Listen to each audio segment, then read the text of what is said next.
भद्रं कर्णेभिः शृणुयाम देवाः भद्रं पश्येमाक्षभिर्यजत्राः स्त्रैरङ्गैः तुष्ट्वा गुंसस्तनूभिः वसेमदेव हितं युदायुः।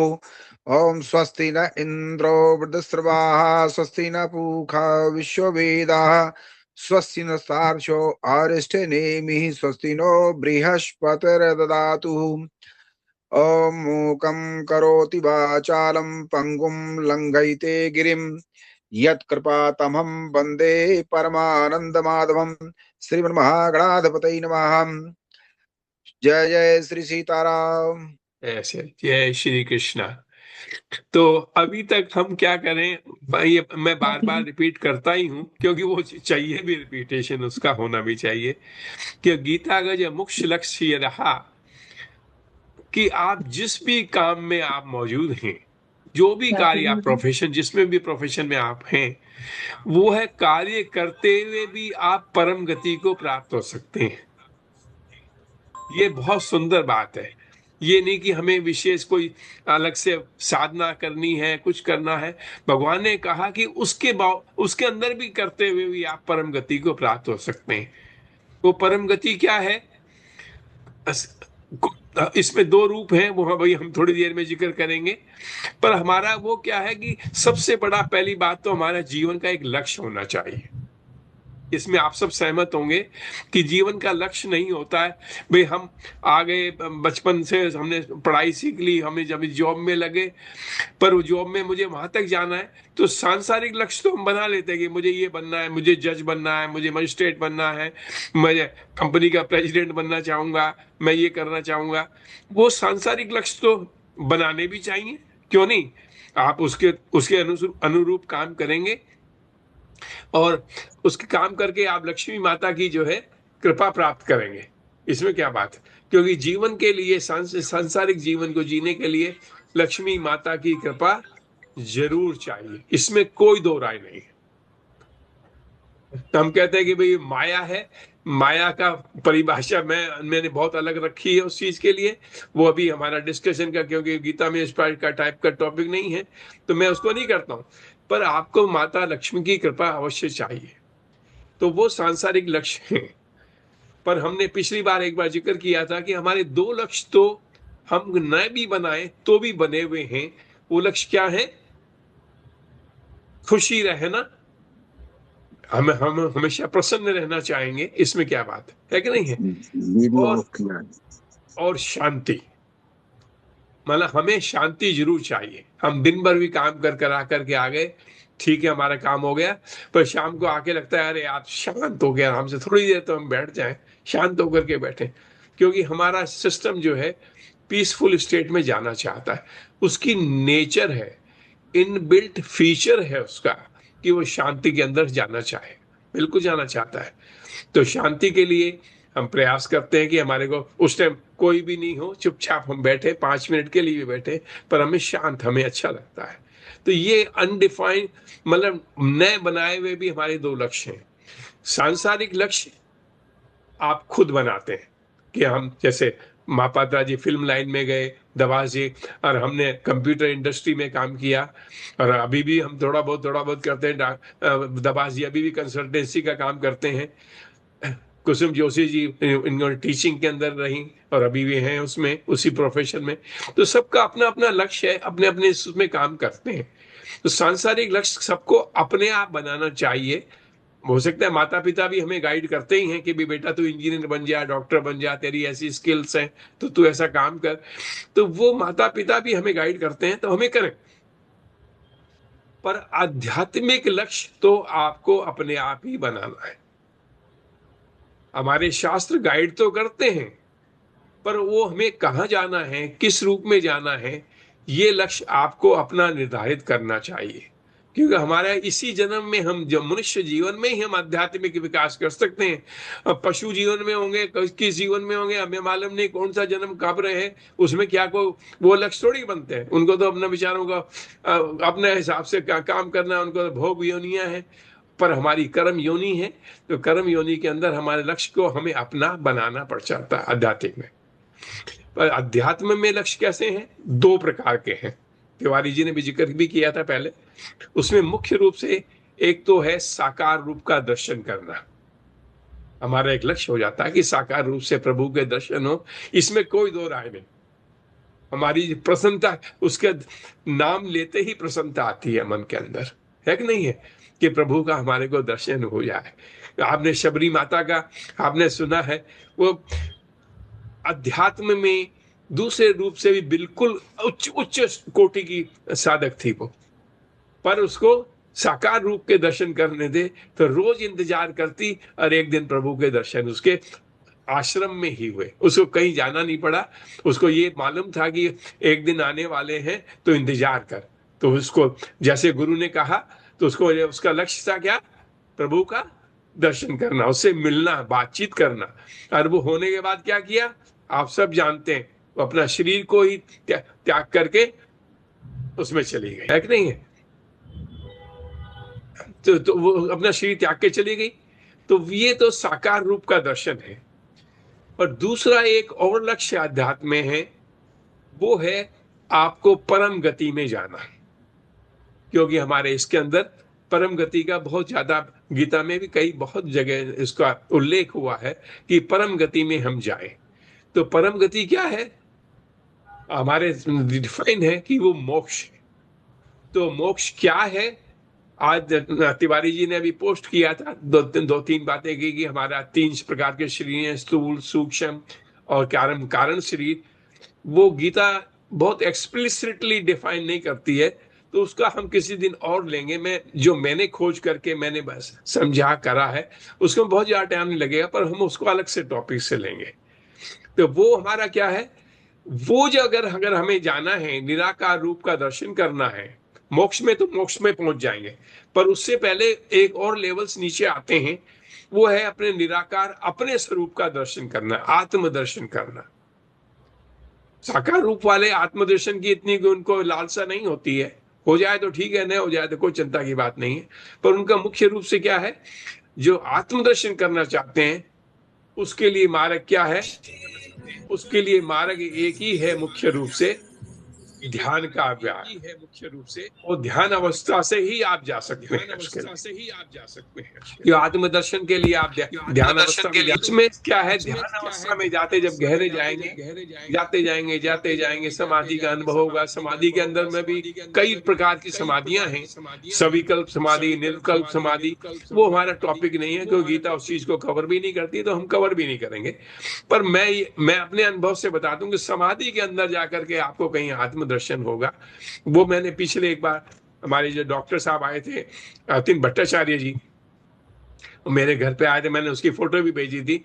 उनको उस प्रकार का समाधि में अनुभव हुआ, और मेरे को समाधि में अनुभव कैसा हुआ, वो मैं आपको आज बताऊंगा, वो भी मैं बताऊंगा, उसमें आज समझे। पर इसके बाद भी और तीसरा एक आध्यात्मिक लक्ष्य, वो है सिद्धियों का बारे में।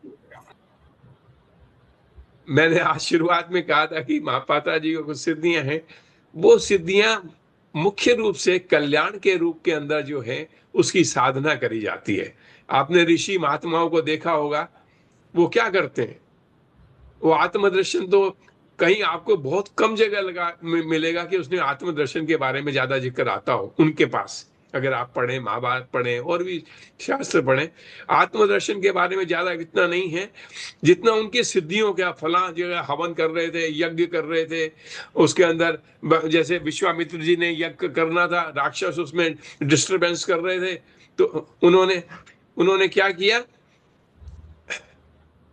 वो दशरथ जी के पास गए और भगवान राम और लक्ष्मण जी को अपने साथ में ले गए फॉर प्रोटेक्शन के लिए। वो क्या कर रहे, आत्मदर्शन थोड़ी कर रहे थे, वो तो आत्मदर्शन नहीं, वो उनके प्रकार की सिद्धियां प्राप्त करते हैं।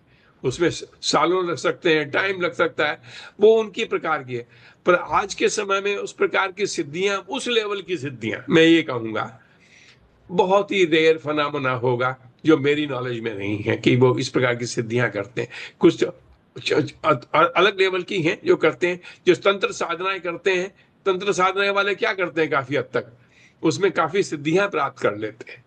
तो सिद्धियों का लक्ष्य हमारा, वो सिद्धियों का लक्ष्य के जानकारी के लिए मैंने कि वो छोड़ू नहीं मैं टॉपिक को, तो इसलिए मैंने थोड़ा जिक्र कर दिया। पर हमारा वो लक्ष्य नहीं, हमारा मुख्य लक्ष्य है साकार रूप से प्रभु का दर्शन करना। दूसरा, हमारे को क्या नाम से या तो निराकार में हमें आत्मदर्शन करना। और तीसरी बात तो कि हमें परम गति में तो जाने की इच्छा रहती है कि हम परम गति में जाएं, क्यों अधोगतियों में जाते जाए। अधोगति में कितने हमारे जन्म, जब से हमारा आत्मा बनी होगी तब से पता नहीं हमने कितने जन्म ले लिए, कितने किस किस योनि में गए, हम नहीं जानते। हम कहाँ जानते हैं उनके बारे में। तो वो कोई बात नहीं, और हम चाहेंगे भी नहीं कि हमारा दोबारा इस प्रकार से जन्मों की गतियों में जाते रहें, ऐसा नहीं। हमारी ये रहेगी या तो हम मोक्ष में चले जाएं जिसमें हमारे को कोई दोबारा जन्म न लेना पड़े। इसके लिए महत्वता हमारे शास्त्रों में बहुत बार कही है कि हमें मोक्ष में जाना चाहिए। पर कई नहीं जाना चाहते, जैसे साकार रूप में प्रभु के दर्शन करके प्रभु की सेवा में रखते हैं, जैसे हनुमान जी महाराज है। हनुमान जी महाराज भगवान के समय से हैं, भगवान राम के समय से आज तक हैं, अपनी सेवा के रूप में काम करते हैं।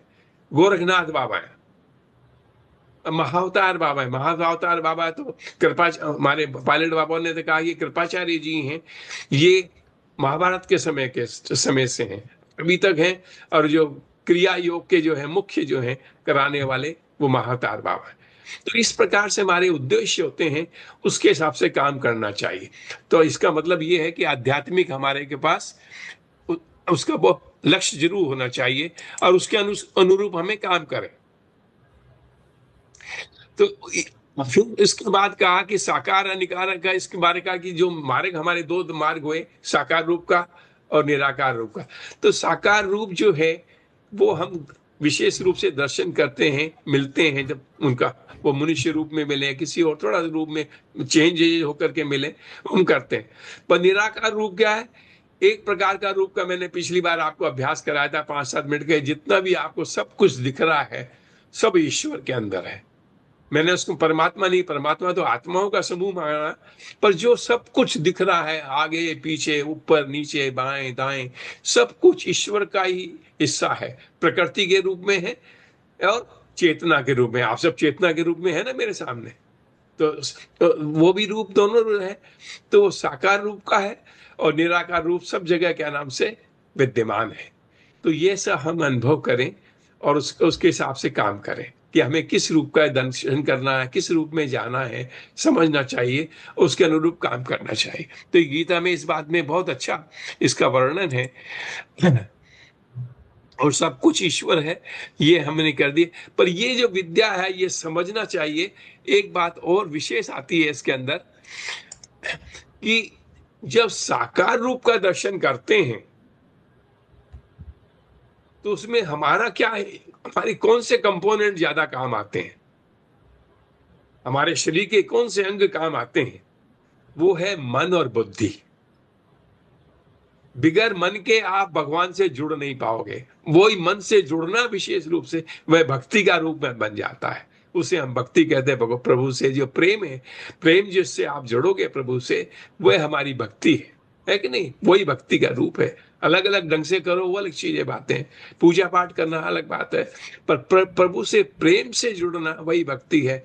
जब तक उसमें मन में भाव ही नहीं होगा प्रभु का साकार रूप का, तो प्रभु की कृपा हो जाए तो अलग बात है कि भाई मैं तेरे पास आया हूं, तेरे को ये बात थी, पर हमारे को उसके उस भाव से जाना ही पड़ेगा। तो उसमें मन बुद्धि दोनों सक्रिय रहेंगे आपके।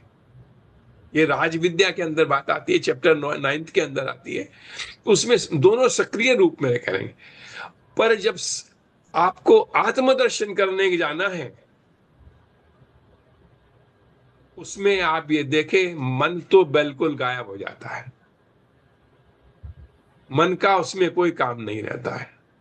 शुरुआत के लेवल में तो रहेगा कि आप मन से आप ध्यान की अवस्था में बैठे, मन ही नहीं है ध्यान की अवस्था में, केवल आंख बंद करके बैठ गए, तो हम रात को सोते भी हैं, उसमें क्या बात है भाई? तो वो कौन सा ध्यान की अवस्था है? ध्यान की अवस्था में आपकी पूरी जागरूकता बनी रहती है और उसमें आप काम करते हैं उसके अंदर। तब उसमें आप जाते जाएंगे तो मैं अपना अनुभव बता देता हूं, तब समझ में आता है कि ये हो क्या रहा है।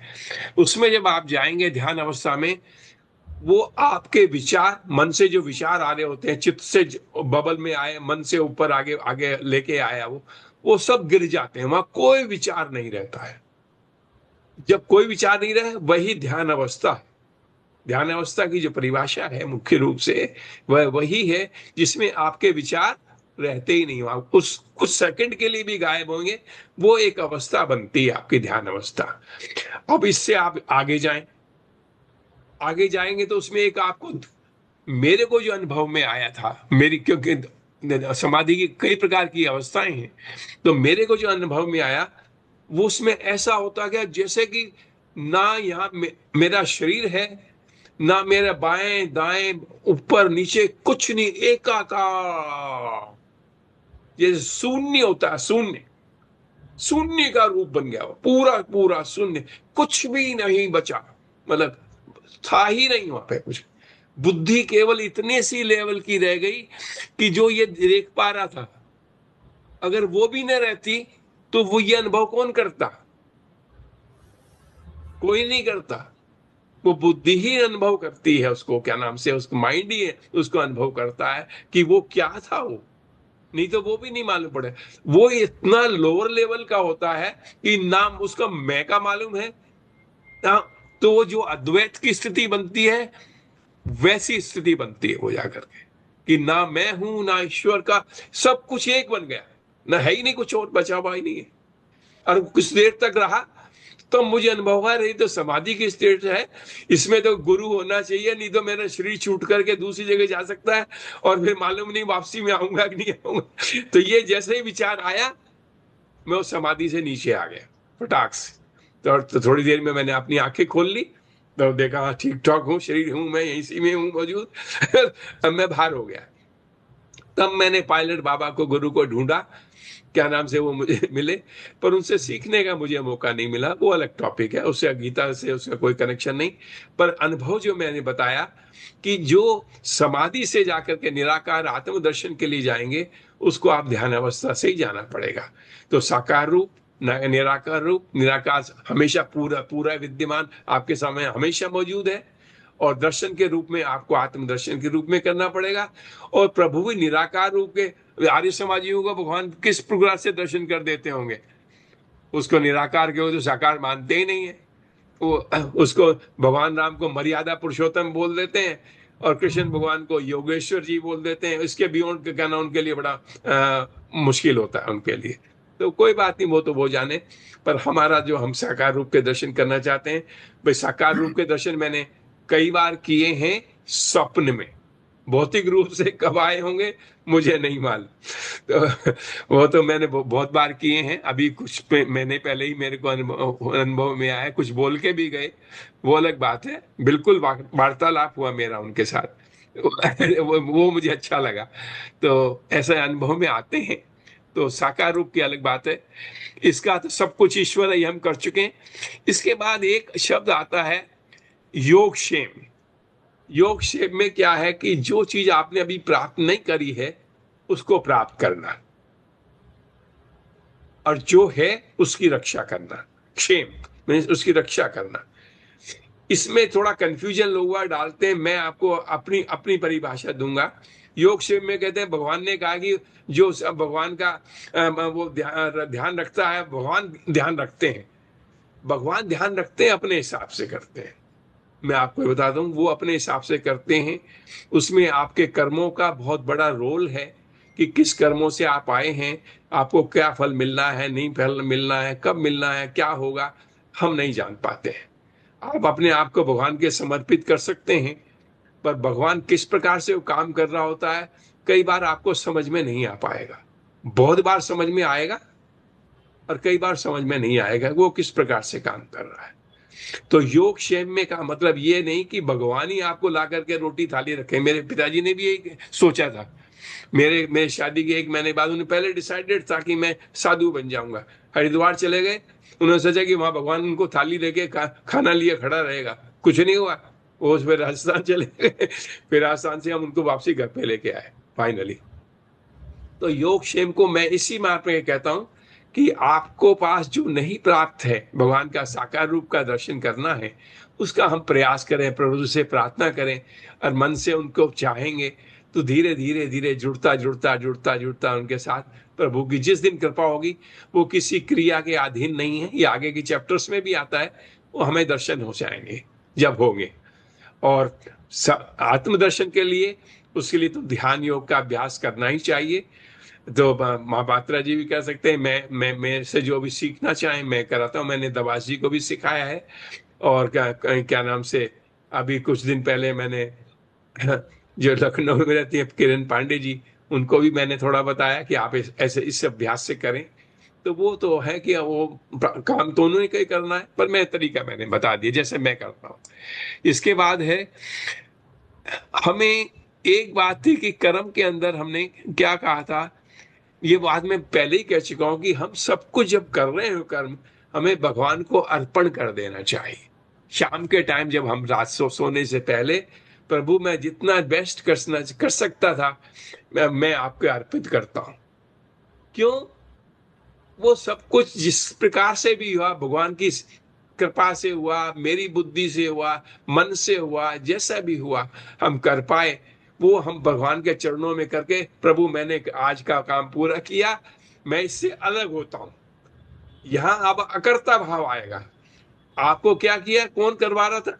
ईश्वर की उस कृपा से, जैसे भी उसकी मार्गदर्शन से हो रहा था, जैसे भी हो पाया आपने किया, पर उससे आप अलग हो जाए। तो वो क्या नाम से आप में क्या, अकर्ता का भाव। और अकर्ता का भाव हमेशा बनता रहना चाहिए। मैंने कहा था एक माइंड में ऑब्जर्वर लगाओ, वो इसी यही काम करता है ऑब्जर्वर, कि आप क्या कर रहे हो काम, क्या आप कर रहे हो या आपका आत्म भाव कर रहा है कि नहीं है? अगर आत्मा का भाव होएगा तब आप अकर्ता हमेशा बनते जाएंगे, क्योंकि आत्मा कुछ करती नहीं, कर रहा है आपका सिस्टम कर रहा है। तो ये हमारे जीवन चरित्र में उतरना चाहिए, ये आत्म भाव से मैक्सिमम काम करें। ये बात आप समझ लें, अभ्यास करें इसका, आत्म भाव से काम करने का। और फिर आप शास्त्र पढ़ें, जैसे तिवारी जी ने अभी कुछ देर आज भेजा था, कल भेजा था, कि धृतराष्ट्र जो था पुत्र मोह में था, वो केवल दो ही लेवल पे था, बुद्धि लेवल पे ही खड़ा था, शरीर लेवल पे खड़ा था, मैं राजा हूं, मेरा बेटा भी राजा बन जाए। वो बुद्धि लेवल पे उसने काम किया और उसी हिसाब से करता रहा। वो आत्म भाव में, कोई आत्म भाव में नहीं थे वो मौजूद। तो वो जब तक आप बुद्धि लेवल पे रहेंगे वहां आपको मोह रहेगा, शरीर लेवल पे रहेंगे मोह रह सकता है, वो टॉपिक अलग है। पर कहने का मतलब आप आत्म भाव से मैक्सिमम काम करते चले जाए तो हमें आसान लगेगा। और एक सबसे बड़ी बात आई थी पीछे, वो मैंने पॉइंट मैंने मिस किया था।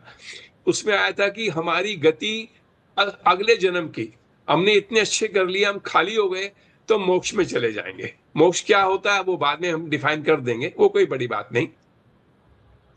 पर हमारे को क्या है कि हम गति कैसे बनी रहे, आखिरी समय में प्रभु का ध्यान कैसे बना रहे, ये सबसे बड़ा महत्वपूर्ण है। कि हम चाहते हैं कि हम प्रभु का ध्यान रहे। तो मैं आज आपको कहता हूं, पहली बार हो सकता है कुछ लोग उसका अभ्यास पहले ही करते हैं, अपने श्वास में प्रभु का नाम जोड़ दीजिए। हर एक श्वास में आप अपना जोड़ दीजिए। ये 10-15 दिन का अभ्यास जरूर रहेगा, वो फिर अपने आप ऑटोमेटिक बन जाएगा।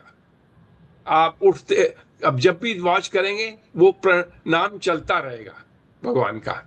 तो वो एक सबसे सुंदर बात मुझे मिली, क्योंकि मेरे को भी एक लाइब्रेरी के अंदर, मैंने बताया था पीछे एक बार कि लाइब्रेरी में जब कॉलेज में मैं था तो लाइब्रेरी के असिस्टेंट ने वहां पे जो किताबों का जो सेक्शन होता है उसमें खड़े हुआ, अरे तो सुरेंद्र एक काम कर, अपने नाक में अपने शब्द में भगवान का नाम जोड़ ले। तो उसमें कौन सा नाम होना चाहिए? छोटा नाम होना चाहिए। तो मैं 3 नाम देता हूं आपको, नाम कोई भी आप चूज करें, बड़ा नहीं होना चाहिए मेरे हिसाब से। या तो ओम, ओम छोटा है, ओम ओम। और हम दूसरे भी प्रभु से प्रेम करते हैं साकार रूप में, वो तो ओम तो आर्य समाजी ज्यादा, उनके बियॉन्ड उनको बोलना बड़ा मुश्किल लगता है। पर हम तो प्रभु राम, राम जो है बहुत छोटा शब्द है। राम, आज चैतन्य जी अभी नहीं जुड़े, पहले जुड़ना चाहते थे। मैं ये बताऊं कि ये जो उसमें ट्रांसेंडेंटल मेडिटेशन करवाते हैं उसमें आपको ये नाम देते ही हैं इसी प्रकार का। राम, ये साधारण शब्द नहीं है, तिवारी जी पूरा एक 2 लेक्चर कर सकते हैं, इतनी बड़ी व्याख्या उसकी कर सकते हैं, उसकी बात नहीं कर रहे हैं। राम जो है बहुत छोटा है, सांस लिया राम राम। और एक तीसरा शब्द भी है, वो है श्याम, जो कृष्ण भगवान से विशेष रखते हैं। वो श्याम भी जोड़ सकते हैं। तो मुझे तो ये 3 नाम ही ज्यादा सुंदर लगे। जो आर्य समाज के रूप से ओम का जोड़ना चाहते हैं ओम जोड़ लें, जो छोटा रूप में जोड़ना चाहते हैं दूसरे राम और श्याम का नाम अपने श्वास में जोड़ लें, तो 10-15 दिन तक वाच करें कि हाँ आपका नाम जुड़ा हुआ है प्रॉपरली, आप ले रहे हैं। फिर आपको इतनी परेशानी नहीं, सोता जगते उठते बैठते मिलते जुलते करते कराते हमेशा वो प्रभु का नाम जुड़ता रहेगा। जब आखिरी समय हमारे शरीर शिथिल हो जाएगा, जब हमारे प्राण छूटने वाले होंगे, तब क्या होगा? ये कम से कम हमारे पास ये तो रहेगा। वहां कोई ध्यान बैठ के समाधि नहीं कर पाएंगे। समाधि में मैं तो, मेरे जैसा तो समाधि में शरीर छोड़ना चाहेगा। अभी मुझे वो क्रिया नहीं आती है, वो मुझे कोई महात्मा मिला एकदम मैं सीख के ऐसा ही करने वाला हूँ। वो एक चीज है। पर नॉर्मल केस में तो क्या होगा? आप ये राम का नाम तो या श्याम का नाम जपते हुए तो छोड़ के जाओ, है कि नहीं है? तो हमारी गति क्या होगी वो तो भगवान जाने, हम तो अपना काम तो कर दें। तुम्हारे 2 मुख्य हैं, हम कर्म इसी प्रकार से अकर्ता भाव से करते जाएं तो हमारी परम गति में चले जाएंगे। और एक प्रभु का नाम अपने श्वास में जोड़ दीजिए, ये मेरी हाथ जोड़ के प्रार्थना है, आप जरूर जोड़िए और ये आपके जीवन का कल्याण करेगा, है कि नहीं है? ये मेरा तो अनुभव, मैं कॉलेज के टाइम से जोड़ा था, अब तक है, ठीक है ना? फिर क्या है, आप में ये कुछ विकार अपने आप पैदा ही नहीं होंगे।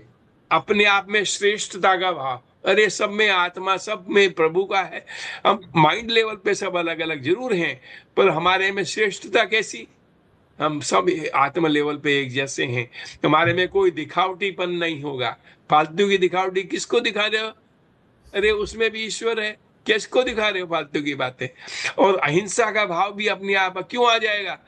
अरे आत्मा को थोड़ी मारोगे हम पर। जब युद्ध हुआ तो हम शरीर का ही संहार करते हैं, क्योंकि बुद्धि लेवल पे था, उसको क्षमा करते हैं। तो वो अहिंसा का भाव रहेगा। क्षमा के हमारे में से गुण आ जाएंगे, सरलता का भाव आएगा, गुरु की सेवा, जिससे हमने ज्ञान लिया, जिससे जिससे भी हमने लिया, गुरु की खाली नहीं, उसकी हम गुरु की सेवा भी हम करेंगे। और बाहर भीतर की शुद्धि भी होगी। बाहर से भी हम शुद्ध रहें और अंदर से भी शुद्ध रहें, तो वो तो हम प्रयास ही कर रहे हैं।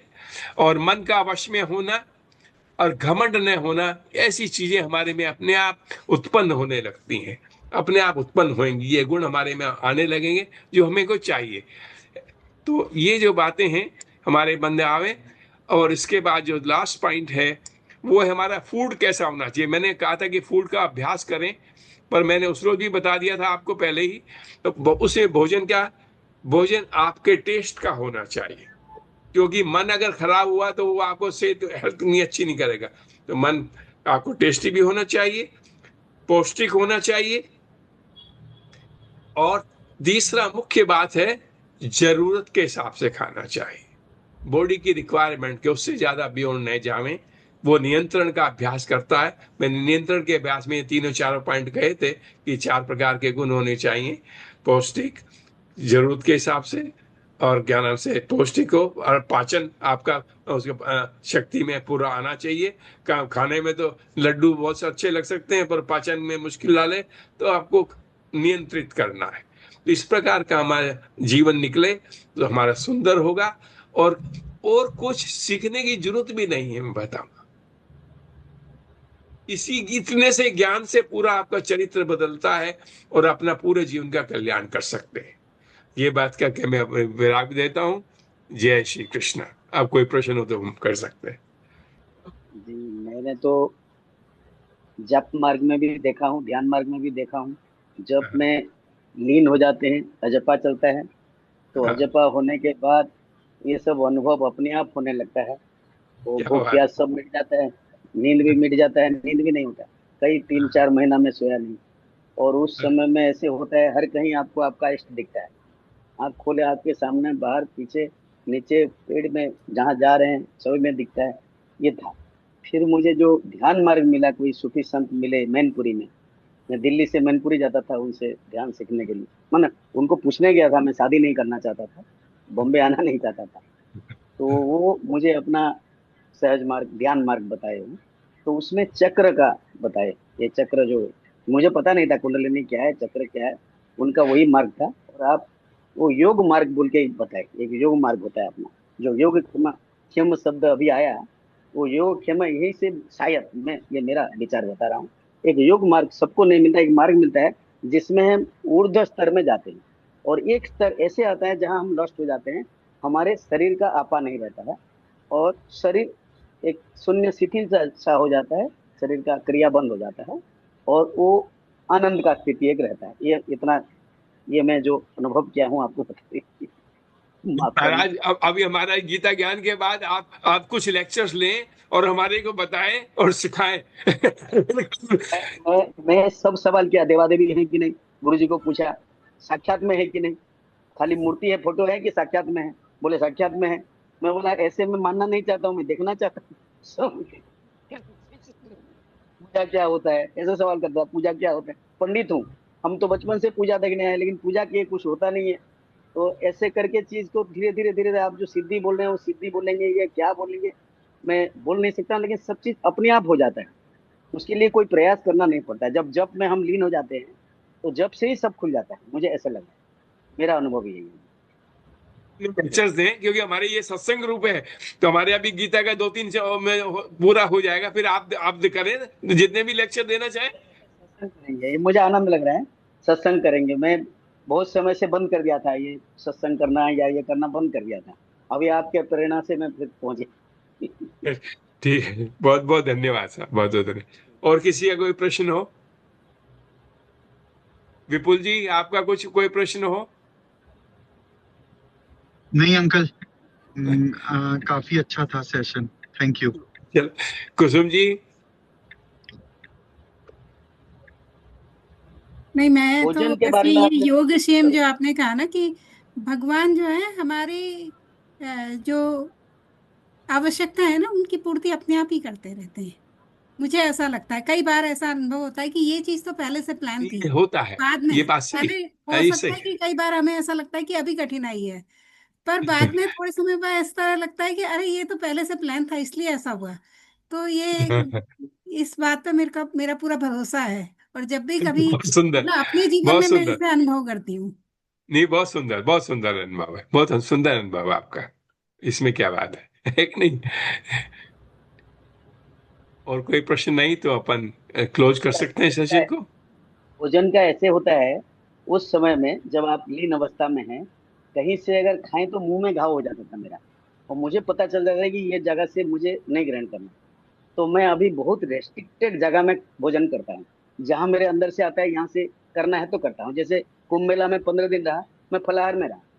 वो जो जहाँ उनका भंडारा से नहीं खाया, कि बाहर भी नहीं खाया, फलाहार किया, रात को आलू जला देते थे वही खाते थे, दिन में सलाद खाते थे। और तो वो क्या ऑटोमेटिकली ये चीज आ जाता है कि आपको शुद्ध रखना है अपने शरीर को, बोल के। जी जी, यही बोल जी। बहुत सुंदर। मैं, एक पंडित तिवारी जी हैं हल्द्वानी में, वो महेश योगी के वो साथ काम किया, एस्ट्रोलॉजर है, हाई, वेरी हाई। और मैं श्रीमद् भागवत शिव पुराण की कथाएं करते हैं, मैक्सिमम कथाएं करते हैं वो।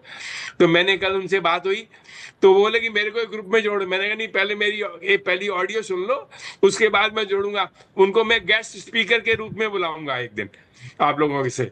ये महान विद्वान है वो। बहुत बहुत ठीक है। जय श्री कृष्ण।